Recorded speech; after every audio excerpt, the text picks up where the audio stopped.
Les traites et leur route continuent de nous hanter. Quel chemin de la mémoire faut-il emprunter? On va en parler avec mes invités. Mais avant, le point sur une initiative française tout à fait originale et celui qui la porte, Jean-Marc Ayrault.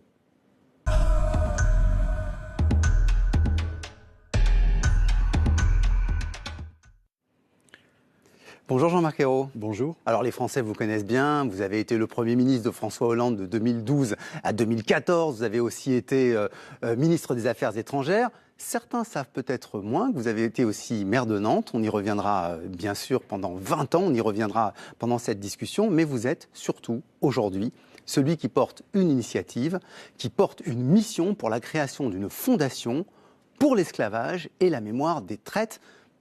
J'allais vous demander une fondation, pour quoi faire? La mémoire de l'esclavage, des traites et de leurs abolitions. C'est important de montrer toute cette histoire et de la faire partager parce que il faut faire ce travail de mémoire. Vous-même, vous l'évoquiez tout à l'heure, cette douleur reste, parfois elle est non exprimée, mais ce n'est pas seulement la douleur de ceux qui ont été victimes de l'esclavage, descendants d'esclaves, mais c'est aussi une question qui nous est commune, qui interpelle notre histoire commune, l'histoire de la France, mais aussi de l'histoire de l'Europe et aussi une histoire mondiale, puisque commerce triangulaire, c'est une étape de la mondialisation sous la forme de l'exploitation humaine la plus abjecte. Donc il faut parler de cette histoire. Donc le but de la Fondation, c'est de faire un travail de mémoire, de faire un travail d'éducation, de faire un travail aussi de recherche historique, de faire un travail culturel, c'est-à-dire tout ce que cette histoire, qui a aussi beaucoup de côtés évidemment tragiques, a pu apporter et qui, quelque part, marque notre vie en commun, que ce soit sur le plan culturel, sur le plan technologique. C'est ce qu'Édouard Glissant rappelle quand il parle de la créolisation de nos sociétés et qu'il y a effectivement quelque chose que nous avons en commun et qui doit rester le plus fort. Alors le modèle, est-ce que c'est ce que vous avez fait vous, maire de Nantes pendant plus de 2 décennies? Est-ce que c'est de créer un mémorial? Les anneaux qui avaient été faits par Buren sur les quais, anneaux qui rappelaient les fers des esclaves, et puis ce mémorial où on descend le long des quais et où on voit des différents panneaux explicatifs de l'esclavage. C'est ça le modèle que vous avez en tête? Il n'y a pas un modèle, mais c'est d'abord une volonté politique. Moi, quand j'ai été élu maire de Nantes en 1989, j'ai été maire 23 ans, dans mon programme, il y avait un engagement à faire ce travail de mémoire sur l'histoire nantaise, l'histoire du commerce triangulaire à laquelle la ville, mais aussi toute la région avait participé comme le reste de la France et de l'Europe. Alors certains voyaient de la repentance. C'est pas du tout ce que nous avons fait. Nous avons fait un travail avec un regard objectif, avec l'idée au contraire de la lucidité, mais aussi de la réconciliation et une capacité à se projeter dans l'avenir. C'est-à-dire à traiter aussi les questions d'aujourd'hui. La mémoire, mais aussi pour être plus fort. La mémoire pour savoir, la mémoire aussi pour partager des valeurs. Et donc construire un monde qui soit plus fraternel, plus juste et plus solidaire, mais en même temps qui soit lucide sous les formes contemporaines d'esclavage. Pour continuer ce travail avec votre fondation, vous allez avoir besoin d'argent. Oui. Vous êtes en train de lever des fonds. Est-ce que vous rencontrez plutôt du soutien, de la solidarité, ou est-ce que c'est difficile? Écoutez, toutes les grandes œuvres mémorielles qui ont été conduites en France, que ce soit la mémoire de la Première Guerre mondiale, la mémoire des guerres coloniales, la mémoire de la Shoah, se font dans le cadre de fondations, avec de l'argent public et de l'argent privé. Et donc la collecte de fonds, l'appel de fonds commence juste. Et donc c'est un appel que nous lançons aux donateurs, aux mécènes, de s'inscrire aussi. Mais ça veut dire qui concrètement? Vous contactez des entreprises? Ça peut être des grandes entreprises, avec des défiscalisations qui sont quand même avantageuses, donc ça ne coûte pas si cher que ça, mais il faut une volonté. Là aussi, qu'est-ce qu'on veut? Est-ce qu'on veut être plus forts, ensemble, nous, les Français, et porter aussi des valeurs à l'échelle mondiale? Est-ce qu'on veut... Oui, mais est-ce que vous êtes entendu? Moi, c'est ça que je vous demande. C'est ça le message. Est-ce que vous voulez nous aider à ce qu'on construise ensemble, se vivre ensemble en France, mais aussi cette relation nouvelle que l'on doit inventer entre la France, l'Europe et l'Afrique en particulier, et les Amériques. Surtout que cette histoire, elle n'est pas seulement celle du Code noir, elle n'est pas simplement celle du commerce triangulaire ou de l'esclavage, mais c'est aussi une histoire de liberté, c'est une histoire de création. Je vous entends, Jean-Marc Ayrault, mais moi, ce que j'essaie de comprendre, c'est comment concrètement vous allez faire ça. Parce que, par exemple, vous êtes combien dans votre fondation? Est-ce que vous commencez à recruter? Est-ce qu'il y a des associations qui se fédèrent derrière vous? Ça représente quoi, socialement? Dans le groupement d'intérêt public, c'est une mission pour laquelle que je préside, il y a déjà des associations. Des associations qui ont mené plus de longtemps des combats, et en particulier ces combats qui ont été menés au 150e anniversaire de l'esclavage en 1998. Il y a une grande mobilisation qui n'est pas seulement à Paris, mais qui est aussi en province, qui est aussi outre-mer, que vous savez, vous connaissez aussi le Mémorial Act de Guadeloupe. Il y a énormément de choses qui se font. Il y a une attente citoyenne qui est très forte. Il y a déjà un travail qui se fait dans les écoles. Il faut aller plus loin. Et donc, c'est une bataille qu'il faut mener. Ça sera une faute grave d'occulter toute cette page de notre histoire. Mais alors, il y a une question quand même que je voudrais vous poser avant de conclure, Jean-Marc Ayrault. Beaucoup de moyens mobilisés pour la mémoire, que ce soit en France, que ce soit aux États-Unis, que ce soit en Grande-Bretagne, énormément d'argent mobilisé, mais finalement, très peu d'argent mobilisé pour corriger concrètement les inégalités qui en découlent aujourd'hui. Est-ce qu'il ne devrait pas y avoir, par exemple, des bourses? Est-ce qu'il ne devrait pas y avoir une procédure ou des procédures de réparation vis-à-vis des descendants d'esclaves? Déjà, la réparation, c'est de parler de cette histoire, de ne pas l'oublier. Mais parler, Jean-Marc Ayrault, ce n'est pas la même chose que concrètement quand on vous ouvre l'accès à une école ou Absolument, absolument. Mais je crois que lutter contre les discriminations qui existent entre Français, quelle que soit leur origine, des discriminations liées notamment à l'origine, je pense qu'il faut mener cette bataille, la bataille de la réussite éducative, la bataille de la réussite dans l'insertion professionnelle. Et puis aussi, il y a une autre réparation, puisque vous parlez vous-même de réparation, c'est d'aider l'Afrique à réussir son 21e siècle. Elle en a la possibilité, notamment grâce à sa jeunesse, mais elle a besoin de plus de solidarité, aussi de fraternité. Donc, je vous remercie beaucoup, Jean-Marc Ayrault, d'être venu nous décrire les débuts de cette mission qui va déboucher, on l'espère, sur une fondation. On va continuer notre réflexion sur les chemins de la mémoire de l'esclavage avec mes invités.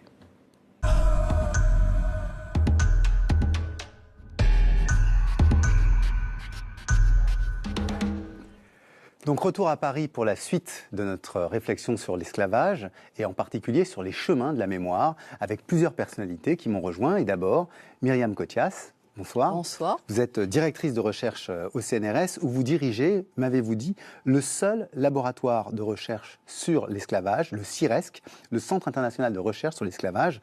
Nous sommes très heureux de vous avoir. Vous dirigez aussi une collection chez Cartala. Oui. Et vous avez publié dedans un livre d'une des personnalités interrogées dans les documentaires, Paul Lovejoy, Histoire de l'esclavage en Afrique. Et vous-même, d'ailleurs, les téléspectateurs vous ont vu dans cette série documentaire sur les routes de l'esclavage. En face de vous, Max Mathiazin. Donc vous êtes député de la Guadeloupe, oui. Apparenté Modem, oui. Et on tenait absolument à vous avoir sur ce plateau parce que vous avez fait une intervention remarquée justement sur l'esclavage contemporain à l'Assemblée nationale. On y reviendra dans cette émission. François Durper. Alors François Durper, est-ce qu'il faut vous présenter sur François? Je ne sais pas, mais enfin vous êtes historien, maître de conférences à l'université de Cergy. Vous avez été membre du Comité national pour la mémoire de l'esclavage de 2009 à 2016. Votre dernier ouvrage d'ailleurs porte sur des questions d'identité. C'est la lettre ouverte contre l'instrumentalisation politique de la laïcité aux éditions de l'Aube. Et puis enfin, Loïc Serry. Loïc Serry, nous sommes très heureux aussi de vous avoir puisque vous représentez ici une institution qui est bien connue des ultramarins, qui est l'Institut Tout Monde, où vous vous occupez du pôle numérique. C'est le fameux institut qui a été fondé par Égloire Glissant. En fin d'émission, nous retrouverons Christophe Boisbouvier, journaliste à RFI qui est le partenaire de cette émission sur l'esclavage dans Histoire d'Outre-mer. Je voudrais commencer par vous, Myriam Cothias, juste pour éclairer une question simple. Quand s'arrête en France la traite des esclaves, la fameuse traite atlantique? En France, elle s'arrête en 1815 officiellement au congrès de Vienne et réellement en 1832 parce que les Français vont résister à cette imposition anglaise de l'abolition de la traite. 1832, Louis-Philippe décide que ça y est, c'est fini, la France ne veut plus avoir de traite. D'accord, donc on arrête la traite, c'est-à-dire on arrête le commerce. Mais l'esclavage, lui, doit attendre un petit peu plus tard la date de l'abolition, que vous nous rappelez bien sûr. Le 27 avril 1848, il ne faut pas confondre traite et esclavage, puisque quand la traite s'arrête, le système, lui, ne s'arrête pas.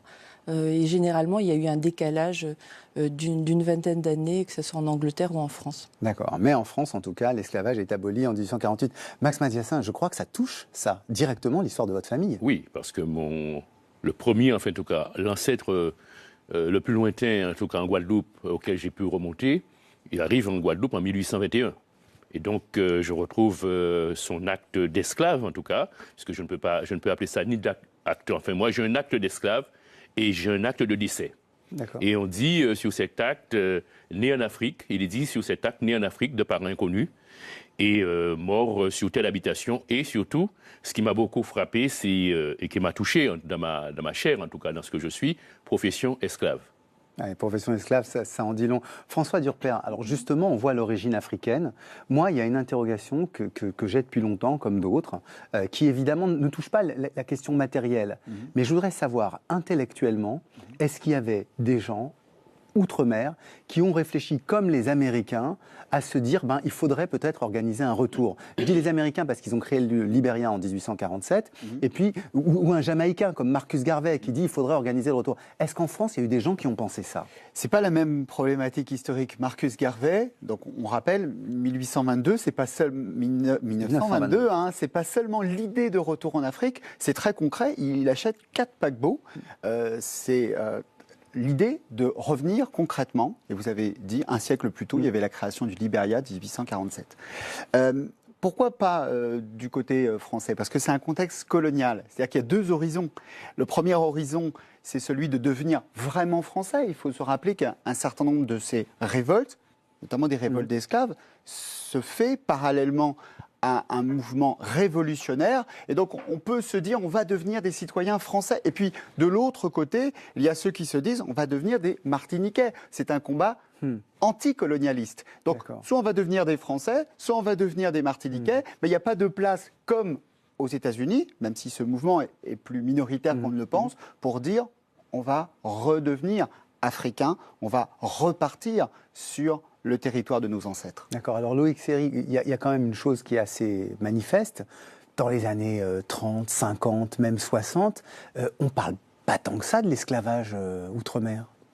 Écoutez, outre-mer, il faut peut-être distinguer ce qu'est la littérature outre-mer et puis ce qu'est la façon de vivre les choses véritablement outre-mer. Mais je dirais que dans la littérature particulièrement, à partir du cahier de retour au pays natal, de Césaire, l'esclavage est véritablement sur la sellette, enfin en tout cas dans la conscience des intellectuels. Non seulement Césaire, mais Damas particulièrement, pour la négritude, on parle aussi dans Pygmalion particulièrement de la trace de l'esclavage. Senghor, c'est un cas déjà plus particulier, parce que Senghor, ce sont des allusions, c'est quelque chose de beaucoup plus diffus, et on voit là la césure qu'il y a entre les auteurs de la négritude, c'est-à-dire ceux qui sont descendants véritablement de cette souffrance qu'ils ressentent comme telle, et puis celui qui se place du côté d'une sorte d'Afrique millénaire, et pour lui, ce sont des allusions, c'est seulement des allusions qui vont intervenir particulièrement dans les lettres d'hivernage. D'accord, voilà. Donc il y a une conscience, c'est chez ceux qui l'ont subi, cet esclavage. En revanche, ce que je vous propose de voir, c'est un historien qui s'appelle Armel de Vim, nantais, qui nous reçoit chez lui et qui nous explique pourquoi peut-être en France métropolitaine, on n'évoque pas trop ces questions, on les occulte. Si ce sont des familles de l'ancienne noblesse, évidemment que la traite ne peut pas être le plus beau fleuron de leur couronne et qu'ils préfèrent l'oublier. Si au contraire il s'agit de familles bourgeoises, elles peuvent garder la nostalgie et le souvenir d'un temps où ils ont représenté véritablement un très haut patriciat, une puissance, n'est-ce pas, dans une des plus grandes villes d'Europe. Ils ont fait un des plus grands ports coloniaux d'Europe. Et pour eux, c'est une période fastueuse. Myriam Cothias, ce que dit Armel de Vim, c'est-à-dire que la mémoire des descendants de négriers, au fond, serait un des éléments qui explique le long silence sur cette question de l'esclavage en France. Est-ce que c'est juste ? Là, c'est l'histoire plus individuelle qui est au sein des familles négriers. Je pense que la question de l'oubli de l'esclavage, elle se situe plus au niveau d'un discours politique. C'est un discours politique qui est lié à la République, parce que la République construit l'égalité et elle construit aussi une histoire, elle donne un point zéro de l'histoire, à partir duquel on va se penser et on va se vivre comme étant égaux. Donc le discours républicain, il oublie l'esclavage, il oublie l'histoire coloniale également, mais au niveau des familles, il y a un silence sur l'esclavage, ce qui est différent. Le silence n'est pas l'oubli. Le silence dit qu'il y a cette mémoire du passé qui est conservée, mais qui ne se dit pas. Malheureusement, elle n'a pas été recueillie par les historiens. Elle a vraiment, elle est restée au sein des familles de façon très diffuse. On n'a pas d'analyse particulière, mais en même temps, elle a ressurgi à des moments très particuliers, comme en 1948 pour le centenaire de l'abolition de l'esclavage.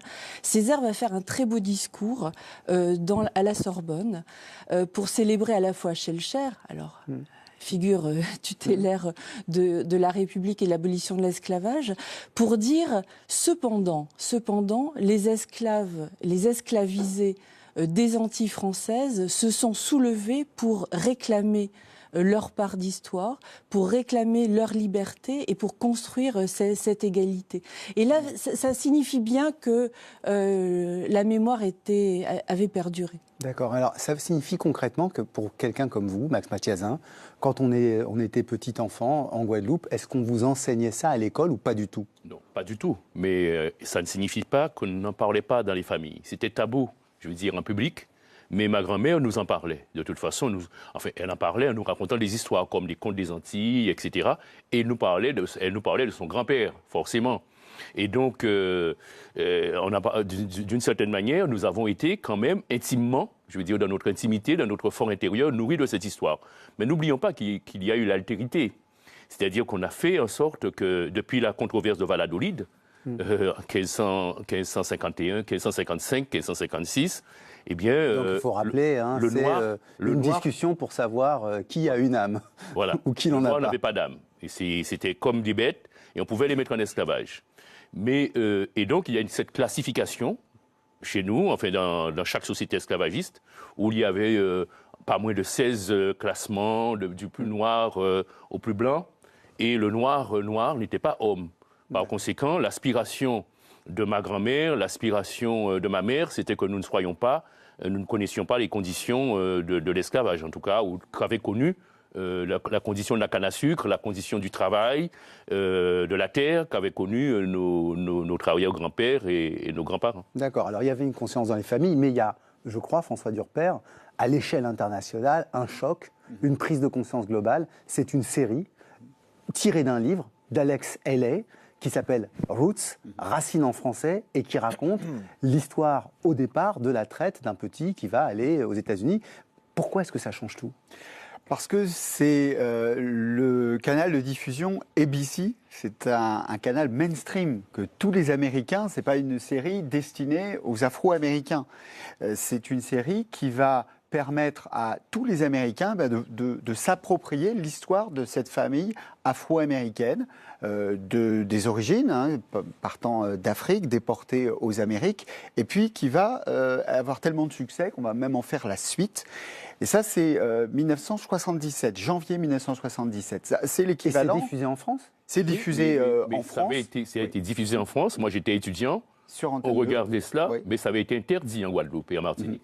Ça veut dire que dans le même moment, on diffuse cette série. On il a organisé avec Joseph Pasteur à l'époque, dans les dossiers de l'écran, un grand débat, notamment avec Karl Markel, avec qui est l'ex-mari de Myriam Makeba, avec le grand historien Kizerbo. 1979. Voilà. Et il y a eu aussi Maryse Condé, qui à l'époque vivait en Afrique et venait d'écrire, je crois, Ségou. Et dans le même temps, on se dit, il ne faut surtout pas diffuser ça en Martinique, à Fort-de-France et à Pointe-à-Pitre, parce que ça peut créer des émeutes. Et c'est l'équivalent, un an plus tard, de ce qui va se passer pour la mémoire juive avec les 4 épisodes de l'Holocauste. Vous avez dit qu'en fait, la politisation progresse en fonction des régimes politiques. Moi, je voulais vous demander, Loïc Siri, il y a quand même un président qui joue un rôle assez important. En 1983, François Mitterrand décide de faire reconnaître des jours fériés dans chacun des anciens départements, dans des anciennes colonies d'outre-mer, on va dire, dans les départements, les 4 vieux départements d'outre-mer. Chacun va avoir son jour pour célébrer la fin de l'esclavage. Est-ce que cette décision de Mitterrand, c'est un tournant? C'est un tournant et c'est le début d'un processus. Parce qu'en réalité, en 83, ce qui va se faire, c'est effectivement la reconnaissance des jours fériés dans les territoires d'outre-mer. Il va y avoir une distinction entre le décret l'abolition et les moments où ils ont été promulgués dans les différents territoires.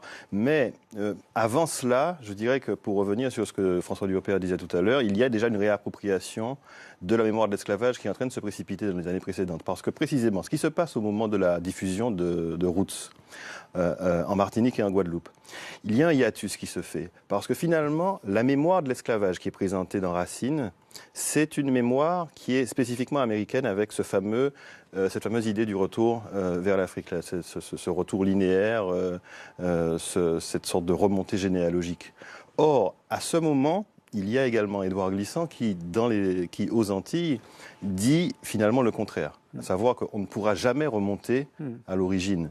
Il va développer cela après, selon le concept de digenèse, et il s'oppose véritablement à Alex Haley. Il le dit très clairement dans le discours antillais, il dit « Notre mémoire est une mémoire altérée. C'est une mémoire nous avons un trouble de la conscience collective. » Comme l'a dit le député Mathiasien tout à l'heure, il y avait une sorte d'omerta sur la question de l'esclavage.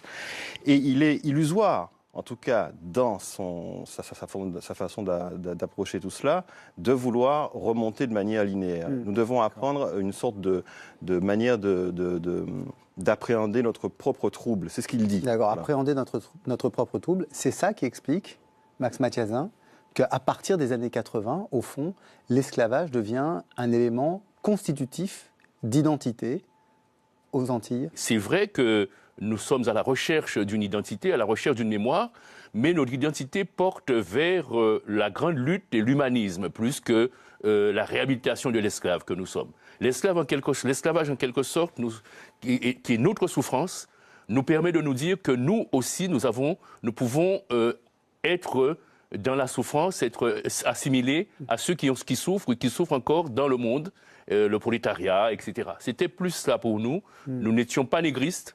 Le négrisme était condamné. Nous n'étions pas non plus, nationalistes purs.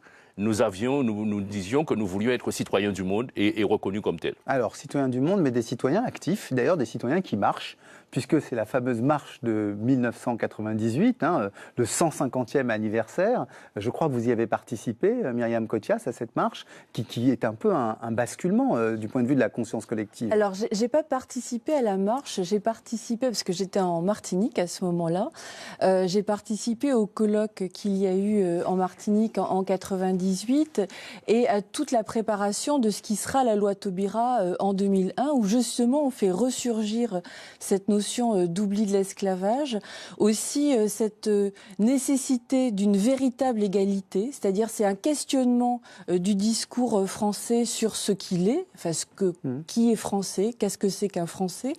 On reprend tous ces discours-là pour montrer et insister sur le caractère de la diversité de la France. Ce qui va dans le même temps, parce qu'il y a plusieurs associations qui sont des associations. Alors il y a le comité de la marche de 98, je crois qu'il faut quand même évoquer Serge Romana, parce qu'il a joué un rôle bien sûr, mais j'allais y venir, mais il ne faut pas oublier les associations des Outre-mer qui se saisissent de la question et qui sont les premières à le faire, que ça soit à La Réunion, que ça soit à la Martinique, que ça soit aussi à la Guadeloupe. Et là, on voit une image de Serge Donc, d'ailleurs, ça montre bien comment la question de l'esclavage doit se penser en dialogue entre les Outre-mer et l'Hexagone. On ne peut pas déterritorialiser cette question.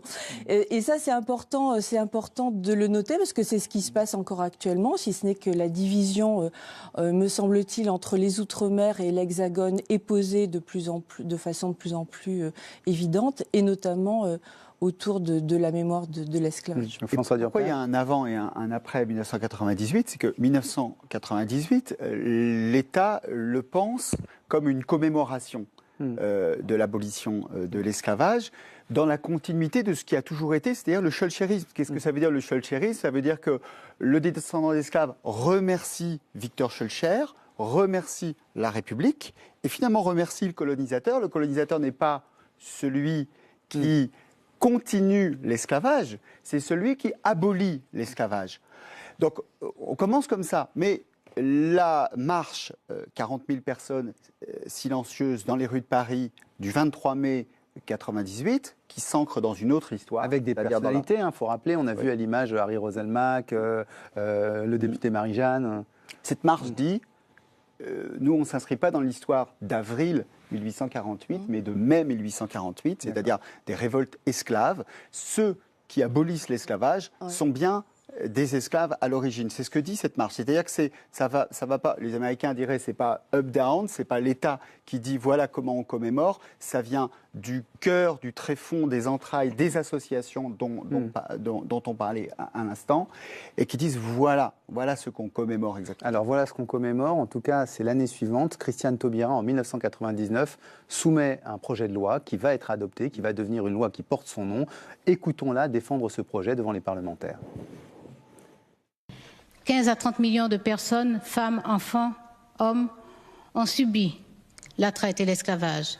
Et probablement, au bas mot, 70 millions, si nous retenons cette estimation qui établit que pour un esclave arrivé aux Amériques, 4 ou 5 ont péri dans les razzias, sur le trajet jusqu'à la côte, dans les maisons aux esclaves de Gorée, de Ouida, de Zanzibar, et pendant la traversée. Nous sommes là pour dire que la traite et l'esclavage furent et sont un crime contre l'humanité et que les textes juridiques ou ecclésiastiques qui les ont autorisés, organisés, percutent la morale universelle. Qu'il est juste d'énoncer que c'est dans nos idéaux de justice, de fraternité, de solidarité, que nous puisons la raison de dire que le crime doit être qualifié et inscrit dans la loi. Loïc Serry, le crime doit être qualifié, crime contre l'humanité, et doit entrer dans la loi. C'est un tournant, ça, vous n'allez pas dire le contraire. Là. Alors, non seulement c'est un tournant, c'est une date absolument essentielle, mais ce que je tenais justement à rappeler, c'est qu'en 1998, comme nous avons oublié de le préciser, c'était le 150e anniversaire de l'abolition, eh bien, en effet, avant la marche de mai, il y a, en mars 98, la déclaration sur la traite négrière qui est faite par Wole Soyinka, Édouard Glissant et Patrick Chamoiseau en Sorbonne. Et c'est à partir de cette déclaration qu'il va y avoir une réflexion qui va s'amorcer et qui va aboutir finalement à cette date absolument superbe de la loi Taubira. Donc Christiane Taubira a rendu hommage à toutes les associations, à toutes les mobilisations qui ont précédé au moment où elle défendait sa loi. Pour quelqu'un comme vous, Max Mathiazin, ça c'est une réussite, c'est l'objectif auquel un parlementaire, un député doit tendre? Oui, mais en tout cas, c'est une réussite indéniable. Mais d'ailleurs, ça arrive trop tard pour moi. La reconnaissance de l'esclavage comme crime contre l'humanité, en 2001, c'est récemment. L'Holocauste était déjà reconnu comme crime contre l'humanité. Je rappelle que l'esclavage, c'est quand même environ 14 millions d'hommes vers l'esclavage, je dirais, arabe, arabo-musulman, la traite islamique, pardon, et c'est environ 12 millions peut-être plus vers les Amériques. Donc c'est beaucoup, ça fait beaucoup d'hommes. Moi, ce que je constate, c'est qu'en fait, qu'il y a une espèce de querelle de mémoire ou des jours de commémoration que nous qui vivons aux Antilles, nous ne comprenons pas très bien. Autrement dit, ce qui importe pour nous, nous avons bien compris que ce n'est pas Schellcher ou l'image de Schellcher, ce qu'on représente l'image de Schellcher, qu'il y ait un jour de commémoration, je le comprends bien, qu'il y ait une querelle des mémoires quand nous sommes, ou des jours de commémoration quand nous sommes ici à Paris, je le comprends moins bien. Alors, vous le comprenez moins bien, mais on va y venir justement. C'est en 2006, c'est la décision de Jacques Chirac de faire la première célébration du 10 mai, donc une journée qui a été choisie, une date qui a été choisie pour commémorer l'esclavage. Et on va écouter maintenant le discours du président Chirac, un très court extrait. Nous devons regarder ce passé sans concession, mais aussi sans rougir, car la République est née avec le combat contre l'esclavage. 1794, 1848, la République, c'est l'abolition. Nous sommes les héritiers de ces républicains et nous pouvons être fiers de leur combat pour les droits de l'homme. Alors, ce discours, c'est un peu le moment où, ça y est, quand même, normalement, le président de la République reconnaît l'esclavage, c'est un tournant. Tous ses successeurs vont faire la même chose. C'est vraiment tout au crédit de Jacques Chirac d'avoir fait cela, puisque c'est véritablement à partir de là, à partir de la fondation du 10 mai, que beaucoup de choses vont être véritablement accomplies dans l'Hexagone. un peu moins dans les territoires d'outre-mer, parce que disons que les DOM se sont plus appropriés leur date à eux. C'est le 22 mai en Martinique, c'est le 27 en Guadeloupe, etc. Donc le 10 mai, c'est plutôt une date hexagonale, mais c'est une date qui a représenté beaucoup par ce qui a été fait par la suite. Et ça, il faut vraiment le souligner. Alors bien sûr, il y a une diversité maintenant, puisqu'on a trouvé judicieux de rajouter le 23 mai. Ça dépend des approches. Hein. Mais en tout cas, comme le disait Édouard Glissant, tous les jours de mai sont possibles. D'accord, tous les jours c'est possible. Mais alors, moi, ce que je voudrais vous demander, justement, à la fois vous, François Durper, à la fois vous, Myriam Cottias, c'est que dans la suite de la loi Taubira, de ce mouvement de mobilisation autour des journées de commémoration, est créé le comité pour l'histoire et la mémoire de l'esclavage. Est-ce que, au fond, ça a amélioré l'enseignement de ces questions dans les écoles? Je crois que ce qui est très important, c'est de relever que dans la loi Christiane Taubira, évidemment, on a relevé le crime contre l'humanité, mais il y a une démarche très importante, initier des programmes de recherche et de l'enseignement dans les classes. Et il y a beaucoup d'historiens qui, à cette époque, s'élèvent contre ces usages publics de l'histoire.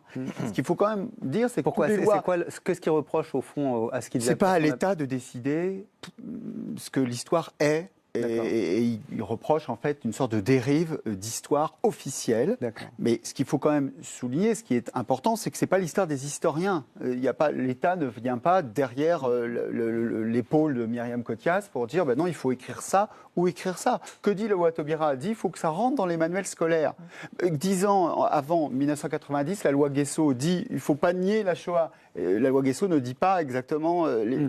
C'est pas l'intérieur, si vous voulez. Il faut distinguer les lois dites mémorielles, Taubira, qui ne dit pas ce qu'il faut écrire dans la thèse, mais qui dit qu'il faut des thèses, et l'article 4 de la loi de 2005, vous vous en souvenez qu'il a fait polémique, et qui dit le rôle positif de la France outre-mer, dans le contexte que vous connaissez. Ça, c'est complètement autre chose.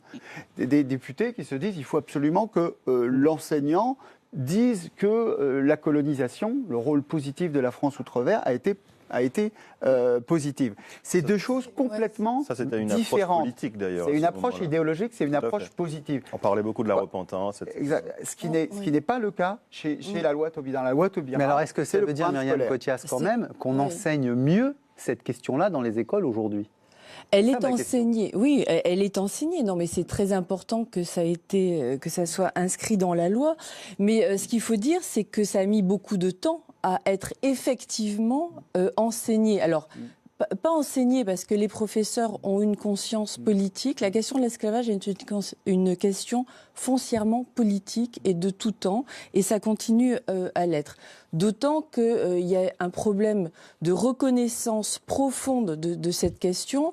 Au sein de la société française, nous avons encore de grands intellectuels qui sont capables de faire des déclarations disant que finalement l'esclavage n'était pas si important que ça et n'a pas produit de richesse pour la France. Voilà. Donc tant qu'on aura ce climat idéologique, on aura des problèmes. Ce que vous venez de dire, là, pour préciser que je comprenne bien, c'est quoi? C'est une querelle pour dire que ce serait au fond du communautarisme que de demander une plus grande reconnaissance de l'esclavage, ou c'est quoi?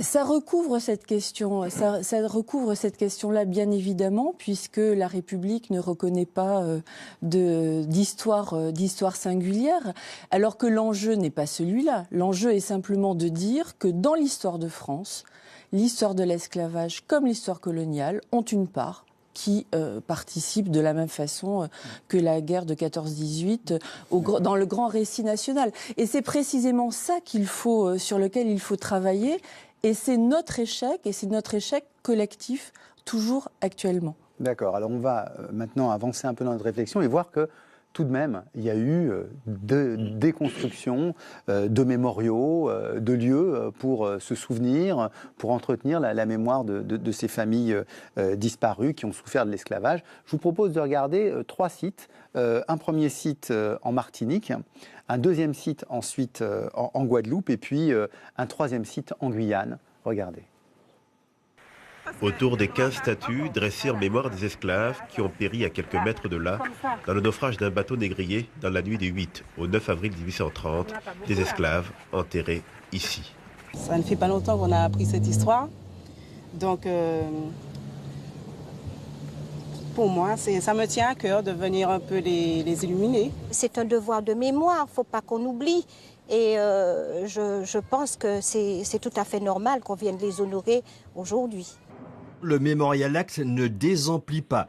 La région Guadeloupe a fixé l'objectif de 200 000 visiteurs dans la première année. Parmi ceux rencontrés ce matin, des touristes et des Guadeloupéens en vacances. C'est quand même le musée de l'esclavage. Hein. Alors il fallait absolument que je vienne ici aujourd'hui. Son président affiche donc sa satisfaction. Pour lui, visiter ce lieu consacré à l'histoire et à la mémoire de la traite et de l'esclavage est une belle expérience.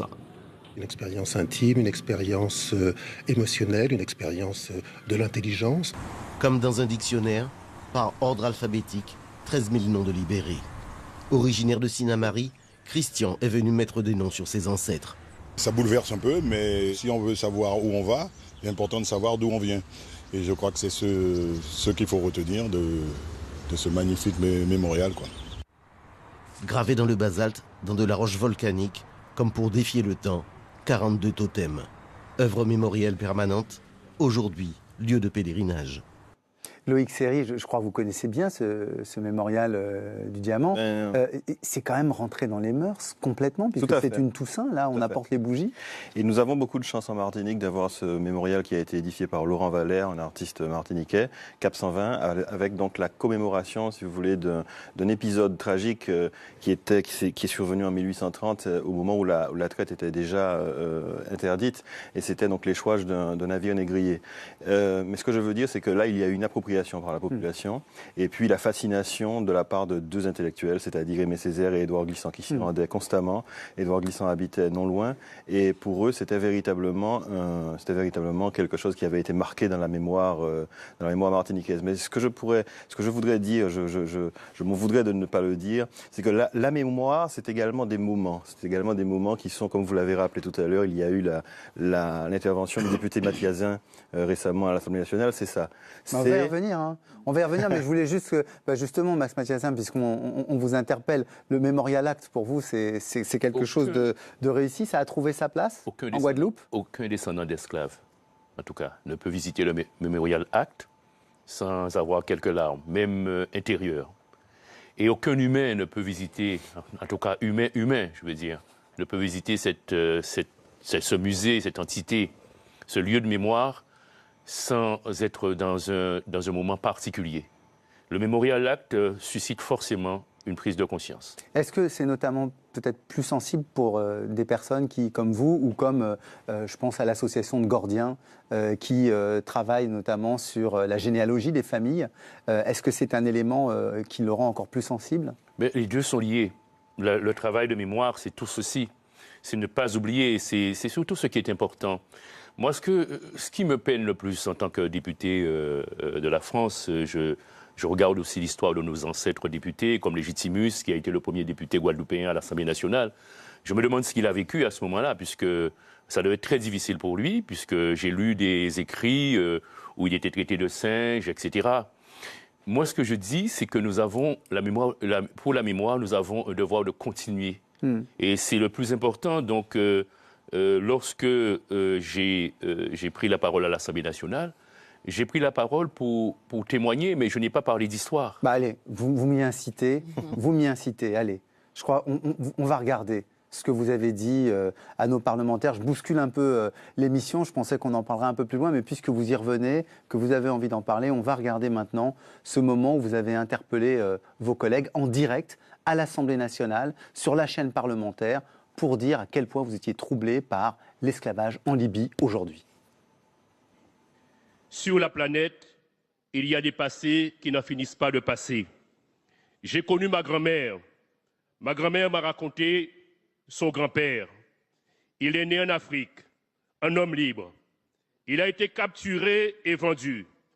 Il est arrivé en Guadeloupe en esclave. Il est mort après l'abolition de l'esclavage et cela se passait en colonie française. D'aucuns pensent que la traite d'êtres humains et d'esclaves ont disparu au XIXe siècle, mais il n'en est rien. Aujourd'hui, en Libye, des migrants africains en route vers l'Europe sont vendus aux enchères comme esclaves par des trafiquants. Bon, alors, on voit le trouble, le lien que vous établissez entre l'esclavage, la traite, et puis ce qu'on voit aujourd'hui encore sur notre planète. Oui, c'est une réaction, ça fait partie de mon histoire, c'est la réaction face à l'oppression. Mais plus encore, la réaction que je ressens dans ma chair, ce que je ressens dans ma chair, puisque je porte l'esclavage en moi. Vous savez, je vous ai parlé d'altérité tout à l'heure. Et par exemple, moi, quand j'étais étudiant à Paris, j'avais un espoir, c'est que la France puisse véritablement s'ouvrir vers une grande fraternité. Aujourd'hui, je remarque qu'avec la montée de la migration, la montée du terrorisme, etc., ce pays se referme. Donc, quelqu'un comme moi, qui porte comme atavisme l'esclavage, se sent presque en danger partout où je passe dans le monde. Et je l'ai dit, j'ai dit que, avec Laurent Delahousse, que j'ai l'impression que le noir est le seul à devoir, partout où nous passons dans le monde, à devoir faire la preuve de son appartenance au genre humain, puisque je vous ai parlé d'altérité tout à l'heure. Ça, c'est très important pour nous. C'est ce qui explique que la question de l'esclavage soit à ce point globale aujourd'hui. En tout cas, la question de l'esclavage est globale, mais vous remarquerez que je n'ai pas parlé d'histoire, puisque je ne suis pas historien. J'ai fait appel à mes ancêtres, et surtout, j'ai fait appel à Delgrès. François Durper, les grandes instances internationales se sont emparées de ce dossier. À partir de 1994, je crois, l'UNESCO a lancé un grand programme. En quoi ça consiste ? À Ouida au Bénin, 1994, à l'initiative d'Haïti. Et nous, pour les historiens, du coup, ça change tout l'histoire de l'esclavage, parce que c'est le monde qui se racontent ensemble. Parce que faire l'histoire de l'esclavage, c'est pas les Français qui font l'histoire de France ou les Haïtiens qui font l'histoire d'Haïti. Pour raconter cette histoire-là, il faut dilater totalement les espaces. Il faut comprendre les sociétés africaines, comprendre les sociétés américaines, comprendre les sociétés européennes. Puis ça remet aussi en cause la périodisation apprise qu'on apprend encore à l'école. Pour comprendre l'origine de l'esclavage, il faut être un tout petit peu spécialiste d'histoire antique et médiévale. Pour comprendre son développement un peu moderniste, ses abolitions contemporanéistes. Et malheureusement, il faut faire de l'histoire du temps présent parce que c'est encore un phénomène qui existe.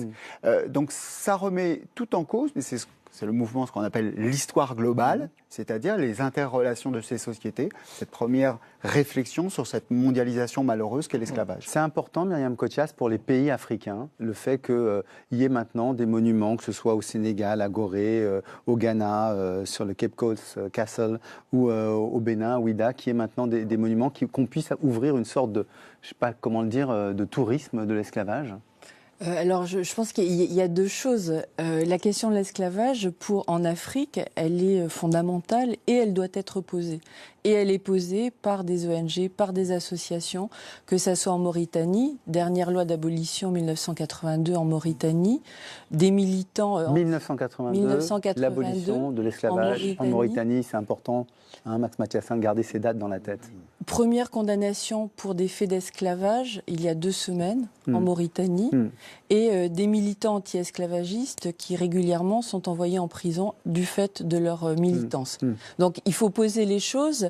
Des équipes africaines, notamment à l'université Cheikh Anta Diop au Sénégal, travaillent sur la question de l'esclavage, disant il est nécessaire de voir comment l'esclavage s'est inscrit dans les relations de pouvoir, comment il y a eu des reproductions de pouvoir à partir des familles qui étaient des familles d'esclaves au sein des sociétés africaines. Et il faut poser cette question-là parce que c'est la seule façon d'arriver à la démocratie. Je le disais, la question de l'esclavage, c'est une question qui est politique, vraiment, parce qu'elle pose la question de l'égalité du genre humain. C'est-à-dire un être humain est égal à un autre être humain. Alors, je vous entends sur l'égalité, je vous entends sur l'actualité de l'esclavage, mais je voudrais, là on est vraiment à la fin de l'émission, je voudrais que chacun vous fassiez très rapidement, en quelques mots, une réflexion. Comment est-ce qu'on peut faire pour corriger les inégalités qui ont été créées par l'esclavage et dont on voit encore que les descendants souffrent? Est-ce qu'il faut avoir des bourses de formation? Est-ce que vous avez une idée là-dessus? Et je voudrais que ce soit un petit peu le mot de la fin pour notre émission, quoi. Ce sont des questions qui, pour moi, doivent être situées. Alors, c'est vrai qu'il y a l'histoire globale de l'esclavage. Bon, moi, j'ai quelques réserves sur la question de l'histoire globale, mais on va pas l'aborder ici. Je pense que la question de l'esclavage... Non, moi, je vous demande la réparation. Oui. Pour finir, qu'on sache comment est-ce qu'on peut réparer. Comment est-ce qu'on peut réparer pour les descendants d'esclaves? Est-ce qu'il y a une réparation possible ou pas? Et c'est lié, en fait, à ce que je disais. C'est-à-dire que on doit réfléchir sur des situations d'esclavage et non pas sur des questions globales qui peuvent être, qui peuvent se poser au niveau des pays européens qui, là, sont dans une relation nord-sud. Et là, effectivement, la question de la réparation peut se poser, notamment autour des dettes et de l'annulation des dettes. Ça, c'est une question. Mais dans les sociétés elles-mêmes, la question se pose et les réponses sont différentes. Les réponses que vous pouvez apporter à la réparation de l'esclavage dans la société française, elle est absolument différente de la question que vous pouvez apporter, par exemple, au Sénégal. Vous voyez, D'accord, je comprends. Je comprends que j'aurai pas de réponse de votre part. François Durper. Alors, l'historien va vous dire qu'il faut enseigner l'histoire. Très concrètement, il y a à Washington un immense musée afro-américain. Bon, c'est pas juste des objets. Vous me provoquez? Allez, vous voulez le voir, le musée de Washington? Tenez, regardez-le. Regardez-le. Vu par Nathalie Sarfati qui a fait ces images. C'est un voyage à travers l'histoire des Afro-Américains et des États-Unis à Washington. Au cœur de la capitale, un musée, déjà victime de son succès. Entrer dans le musée, c'est d'abord se familiariser avec le péché originel de l'Amérique, bâti sur l'esclavage. C'est le paradoxe de la liberté. Thomas Jefferson, 3e président de l'Amérique, était habité par le désir de liberté, mais il possédait des esclaves, comme d'autres présidents. À ses côtés, la statue de Toussaint Louverture, l'un des héros de l'émancipation des Noirs.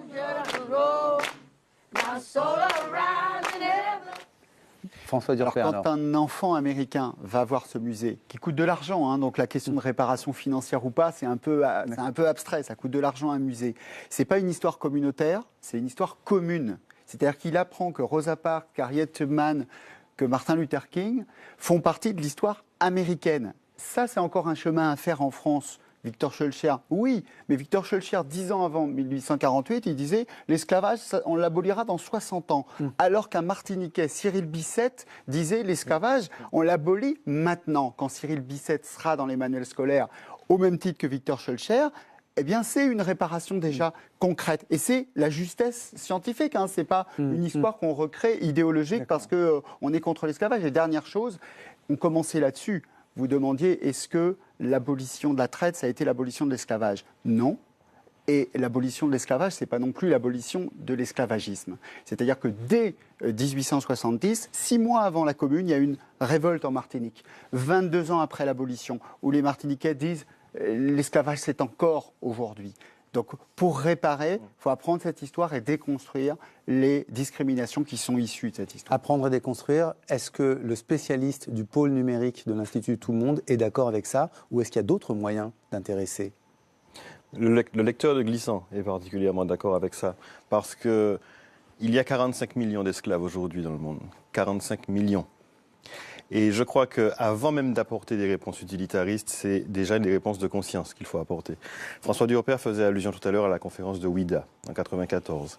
Et Doudou Diène, qui a initié le programme la route de l'esclave à l'UNESCO, a dit ceci, il a une image absolument magnifique pour qualifier ce qu'est la traite transatlantique. Il dit que c'est comme la matière noire dans l'univers, c'est-à-dire c'est ce qui fait tenir finalement les évolutions historiques.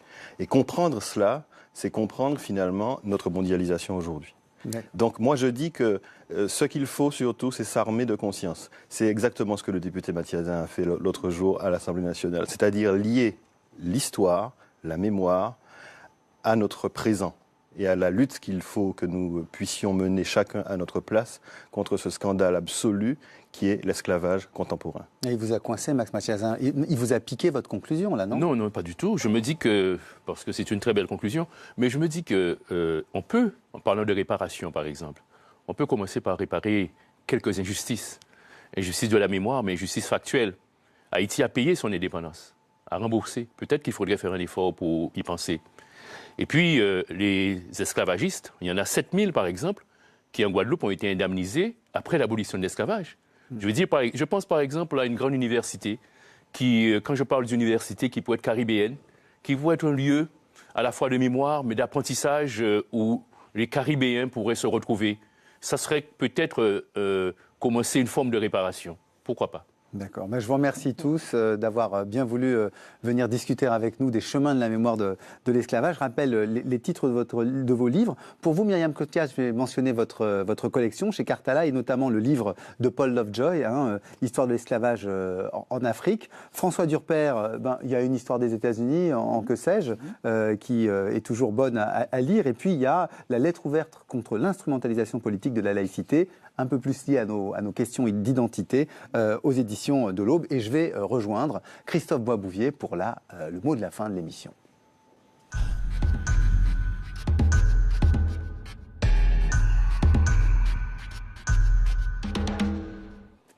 Pour conclure cette émission, je suis très heureux de vous recevoir, Christophe Boisbouvier. Vous êtes un des grands spécialistes de l'Afrique, il faut le dire, à nos téléspectateurs. Vous êtes journaliste, vous travaillez à RFI, qui est le partenaire de cette émission. Vous avez écouté notre débat. Qu'est-ce que vous en avez pensé ? Alors, pour un journaliste comme moi qui va souvent en Afrique, qui entend beaucoup de choses qui remontent d'Afrique, il y a deux noms qui m'ont frappé dans votre débat. C'est le nom Aimé Césaire et le nom Haïti. Césaire, parce que je crois vraiment que la résonance de Césaire est très forte en Afrique, notamment au Sénégal, grâce à Senghor, bien sûr, mais ça va au-delà de Senghor. Son discours sur le colonialisme de 1950 est lu encore par de nombreux étudiants africains, bien entendu. Et ce qui me fait dire d'ailleurs que quelque part, avec Césaire, il y a une continuité qui se crée entre la mémoire de l'esclavage et la mémoire du colonialisme. Ça veut dire qu'on le célèbre, on célèbre le 10e anniversaire de sa disparition en Afrique cette année ? Non, je n'ai pas connaissance de ça, mais ce que je puis vous dire, c'est que le jour de sa mort, ça a été vraiment, vraiment entendu en Afrique francophone, beaucoup plus qu'en Afrique anglophone. C'était vraiment considéré comme un Africain, Césaire. Et le deuxième mot qui me revient dans votre débat, c'est Haïti, la première république noire. Les liens très forts encore aujourd'hui entre Haïti. Figurez-vous que Haïti a été admis dans l'Union africaine comme État associé. Alors pas État de plein droit, parce que Haïti évidemment n'est pas n'est pas sur le continent, mais le Premier ministre haïtien de l'époque est venu faire un très beau discours à la tribune d'Addis Abeba. Et puis il y a, vous savez qui est la secrétaire générale de la francophonie aujourd'hui, c'est Michaël Jean, qui est d'origine haïtienne et qui a été élu notamment et pour beaucoup par des pays africains. Alors, il y a dans notre débat toute une partie qui concerne l'actualité de l'esclavage en Afrique. Vous qui connaissez bien ces pays, est-ce que vous avez l'impression qu'aujourd'hui, il y a une volonté forte dans l'ensemble des pays de briser tout ce qui est traite humaine ? Moi, je dirais qu'il y a un avant 2017 et un après 2017. C'est-à-dire que il y a des discours très, très convenus contre l'esclavage jusqu'à octobre 2017. Les chefs d'État en parlent, mais je dirais que c'est plus, jusqu'en 2017, c'est plus des gens, par exemple, comme le conservateur de la maison des esclaves de Gorée, Boubacar Joseph Diaye, qui était une grande... Moi, je me souviens, par exemple, de la visite de cette maison des esclaves par Jean-Paul II. Boubacar Joseph... voit à l'image, justement. Ça tombe bien. Boubacar Joseph Diaye le prend de sa harangue. Et vous savez, Jean-Paul II comprenait très bien le français. Il en est ressorti bouleversé. J'ai croisé son regard à la sortie de l'endroit de la porte du non-retour. Là, il en était vraiment bouleversé. Donc ça, oui, c'était des grandes voix africaines qui portaient la mémoire de l'esclavage, mais ce n'était pas encore des chefs d'État. Et puis, il y a ces images sur le marché aux esclaves en Libye, octobre-novembre 2017. Il y a ensuite ce sommet Afrique-Europe à Abidjan, novembre 2017, Ouattara, Macron, etc. Et là, il y a vraiment eu de grands discours. Est-ce que ça veut dire aussi, en termes d'enseignement, vous qui connaissez toute l'Afrique de l'Ouest, est-ce que ça veut dire qu'on enseigne l'histoire de la traite islamique et traite atlantique aux enfants d'Afrique ? Alors, ça vient maintenant, oui, parce qu'il y a des grands historiens. Vous avez la chance d'avoir Myriam Cothias avec vous là, à ce débat, mais il y a eu André Salifou, par exemple, le professeur du Niger, là, qui a aussi travaillé à la francophonie. Il y a Paul Lovejoy, etc. On y vient justement par des grands chercheurs. Et puis peut-être aussi, là je parle en tant que journaliste, mais peut-être que la polémique de 2005 Je ne sais pas. C'est-à-dire sur l'enseignement de l'histoire et les effets positifs de la colonisation. Voilà, il y a eu deux polémiques en même temps, je ne sais pas si vous vous souvenez, donc celle-là et puis bien sûr l'autre. Le discours de Dakar. Entre le collectif anti-Guyane Réunion et l'historien Pétré Grenouillot. On en a beaucoup parlé sur nos antennes, dans RFI, Jeune Afrique, etc. Et du coup, c'est devenu grand public. Finalement, la loi Taubira de 99, elle a eu aussi cet effet positif de créer de la polémique et du coup de rendre cette mémoire intéressante pour beaucoup, beaucoup de gens. Est-ce que vous avez l'impression qu'il y a des opérations à mener pour que, au fond, il y ait une conscience un peu plus forte, voire une mémoire un peu plus forte de la traite ? Alors, je ne rentre pas dans le débat sur la réparation, parce que c'est un débat complexe. En revanche, je pense qu'il y a quelque chose à faire sur les séquelles de l'esclavage. Vous avez parlé tout à l'heure du Sahel, du Niger à la Mauritanie, en passant par le Mali. Il y a des sociétés qui ont encore la mémoire de l'esclavage dans leur façon d'exister et dans la façon dont les gens parlent et travaillent entre eux. Et puis en Mauritanie, il y a encore de vrais problèmes. Et puis la Libye, et puis le Moyen-Orient, parce qu'il ne faut pas oublier, bien sûr, les femmes, le drame des femmes du Moyen-Orient, des femmes yézidis notamment, le calvaire qu'elles ont vécu il y a 2 ans. Je pense que... Et puis les petites bonnes, c'est-à-dire, par exemple, en Mauritanie, il y a une semaine, il y a un homme qui a été mis en prison parce qu'il faisait du trafic de petites bonnes entre la Mauritanie et l'Arabie Saoudite, la mise en esclavage de ces malheureuses domestiques dans le Golfe et en Europe. Enfin voilà, je pense que si on veut vraiment rendre hommage à toutes les victimes de l'esclavage il y a 200 ans, il faut aussi se battre contre les séquelles aujourd'hui de l'esclavage. Donc commencer par combattre les séquelles actuelles de l'esclavage pour pouvoir redresser au fond notre histoire. Je vous remercie beaucoup, Christophe Boisbouvier, de nous avoir apporté ces mots de conclusion. On va se quitter maintenant dans Histoire d'Outre-mer. Notre débat s'achève, mais la réflexion sur l'esclavage continue avec le dernier épisode de votre série documentaire, sur les routes des esclaves. Le 4e épisode s'intitule « Les nouvelles frontières ». Eh bien, c'est maintenant.